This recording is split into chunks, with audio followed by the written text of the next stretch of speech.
Shalom Bapak Ibu Saudara yang dikasihi oleh Tuhan. Bersyukur kepada Tuhan saat ini kita sudah memasuki hari yang ke-9 dalam perjalanan rohani kita menjelang Jumat Agung dan Paskah. Renungan yang saya akan bagikan hari ini judulnya Mintalah maka akan diberikan. Bacaan firman Tuhan dari Matius 7 ayat 7 hingga 11. Mintalah maka akan diberikan kepadamu. Carilah maka kamu akan mendapat. Ketuklah maka pintu akan dibukakan bagimu. Karena setiap orang yang meminta menerima, dan setiap orang yang mencari mendapat, dan setiap orang yang mengetuk pintunya baginya pintu dibukakan. Adakah seorang daripadamu yang memberi batu kepada anaknya jika ia meminta roti, atau memberi ular jika ia meminta ikan?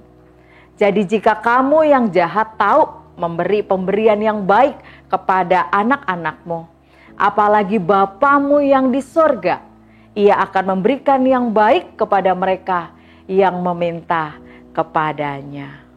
Bapak Ibu Saudara, saya dengan suami mencoba membiasakan untuk membuat daftar hal-hal yang menjadi pokok doa bagi kami berdua. Kami berinisiatif untuk menulis pokok-pokok doa tersebut dalam sebuah buku atau dicatat dalam gadget kami. Harapan kami adalah dengan dicatat kami dapat selalu ingat tentang hal-hal yang kami doakan kepada Tuhan. Awalnya sepertinya apa yang kami doakan lama dijawab Tuhan.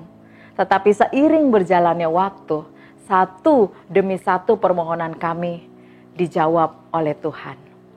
Bapak Ibu Saudara, Tuhan itu menjawab doa-doa kami beragam. Ada yang doa kami yang langsung dijawab dengan caranya yang ajaib. Ada di mana kami harus belajar menunggu dengan sabar. Bahkan ada juga doa kami yang tidak dijawab Tuhan. Saat Tuhan tidak menjawab doa kami sadar bahwa Tuhan lagi mengajar kami kalau Tuhan tahu yang terbaik untuk kami. Atau ada suatu pembelajaran untuk kami dari apa yang kami doakan kepada Tuhan. Dan saudara, sampai dengan sekarang ini, saya dengan suami sering merasa kagum kepada Tuhan lewat jawaban-jawaban doa dari Tuhan kepada kami. Bapak Ibu Saudara, sekitar 2000 tahun yang lalu, Tuhan Yesus pernah berkata agar kita meminta kepadanya. Tuhan Yesus tidak secara spesifik mengatakan apa-apa saja yang harus kita minta kepadanya. Tetapi dikatakan bahwa setiap orang yang meminta akan menerima. Tuhan tentunya tahu apa yang terbaik bagi kita. Dan tidak mungkin Tuhan akan memberikan yang jahat ketika kita meminta yang baik. Sama seperti seorang bapa yang tidak mungkin memberikan batu ketika anaknya meminta roti. Atau memberikan ular ketika anaknya meminta ikan. Permasalahannya adalah justru di pihak kita.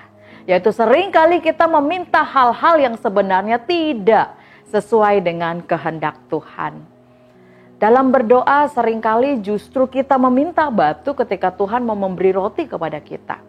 Sebagai contoh, kita ingin agar hidup kita lurus-lurus saja, tanpa ada masalah. Padahal justru masalah itulah yang akan membuat iman kita semakin bertumbuh kepada Tuhan. Bayangkan jika kita aman-aman saja tanpa ada masalah, bisa-bisa kita akan lupa kepada Tuhan.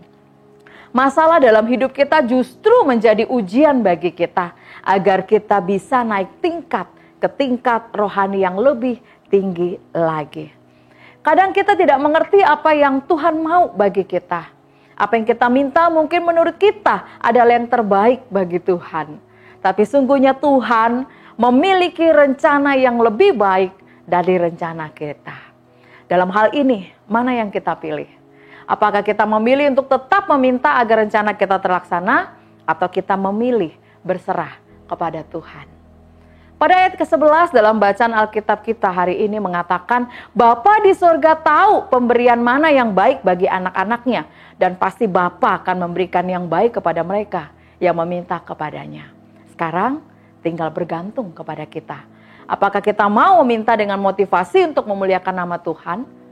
Jika apa yang kita minta hanya bertujuan untuk memenuhi hawa nafsu kita, tentu Tuhan tidak akan memberikannya kepada kita.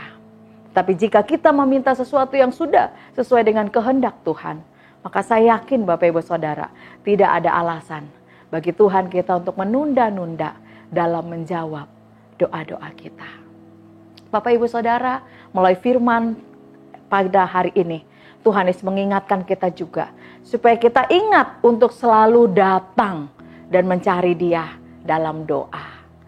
Tanpa kita sadari seringkali kita terlalu sibuk berusaha sendiri untuk memecahkan persoalan atau justru terpaku pada permasalahan. Sehingga kita tidak ingat untuk mencari Tuhan.